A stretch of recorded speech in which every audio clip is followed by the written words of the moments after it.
જૂનાગઢ જિલ્લાના કેશોદ તાલુકાના મેંદરડા અંબાડા રોડ ઉપર મધુવંતી નદીના કિનારે આવેલ અતિ પ્રાચીન કરોડિયા હનુમાનજીનું મંદિર આવેલ છે.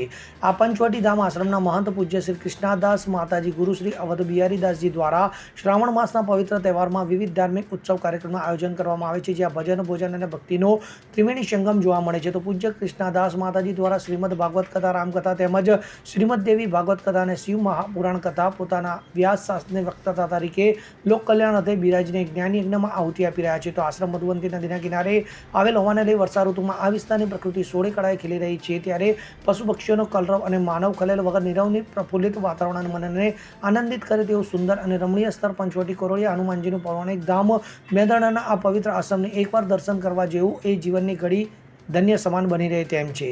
પ્રાચીન સ્થાન અને એ સાનિધ્યમાં સદગુરુ શ્રી અવધ બિહારી દાસ બાપુ, મહંત શ્રી કૃષ્ણદાસ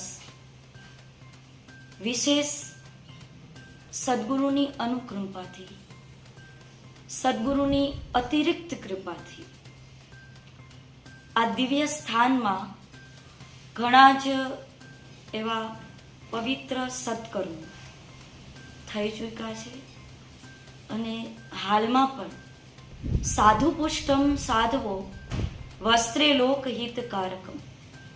સાધુનું કર્તવ્ય એ છે, સંતનો ધર્મ એ છે કે પોતાના હાથે, પોતાના વિચારો દ્વારા, પોતાના જીવન દ્વારા અનેક જીવાત્માઓને પ્રેરણા મળે, ધર્મની શરણ મળે અને પરમાર્થનું કાર્ય થાય. વર્ષમાં અહીંયા મહાશિવરાત્રિ, હનુમાન જયંતિ અને ગુરુ પૂર્ણિમા એવા પવિત્ર 3-4 વિશેષ આયોજનો દ્વારા મનુષ્ય આત્માને તૃપ્તિ થાય એ માટે સત્સંગ, ભજન અને ભોજન ત્રણેયથી બને એટલી પારમાર્થિક સેવા ગુરુ કૃપાથી કરું છું.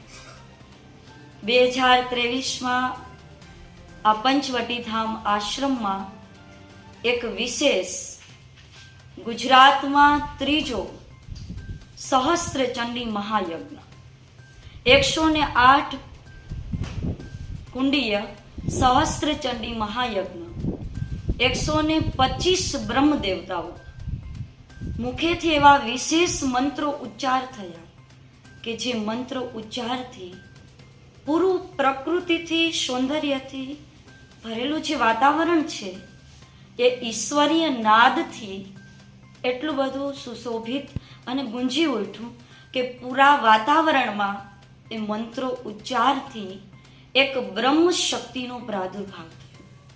એક શ્રેષ્ઠ શક્તિની હરેક જીવાત્માઓને અનુભૂતિ થઈ અને વિશેષ સાધુ સંતોના આશીર્વચન પ્રાપ્ત થયા.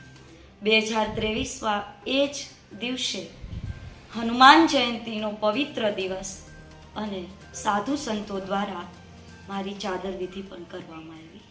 મારું ગુરુસ્થાન શ્રી ખોખી હનુમાન અવધ બિહારી દાસજી બાપુ જો કે અત્યારે બ્રહ્મલીન થઈ ચૂક્યા છે, પરંતુ વિશેષ રૂપમાં ગુરુ ચેતના સદૈવ એક શિષ્યના આંતરિક જગતમાં સાથે જોડાયેલી હોય છે અને ગુરુ ચેતનાના પ્રકાશના સ્વરૂપે એવું કહી શકાય કે જ્યારે સદગુરુનો હાથ એક શિષ્યના મસ્તક પર પડે ત્યારે જ્ઞાન પ્રકાશ, બ્રહ્મ પ્રકાશ દિવ્ય રૂપે પ્રકાશિત થતો હોય છે.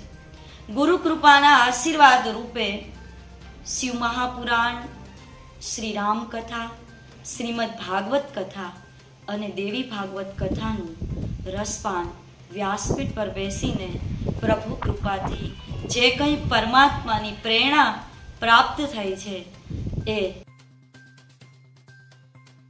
અનિરુદ્ધસિંહ બાબરિયા સાથે CN24 ન્યૂઝ, કેશોદ. હવે જુઓ દેશ દુનિયાની તમામ ખબરો તમારી આંગળીના ટેરવે. ઉઠાવો મોબાઈલ અને Google Play Store પરથી ડાઉનલોડ કરો અમારી CN24 ન્યૂઝ મોબાઈલ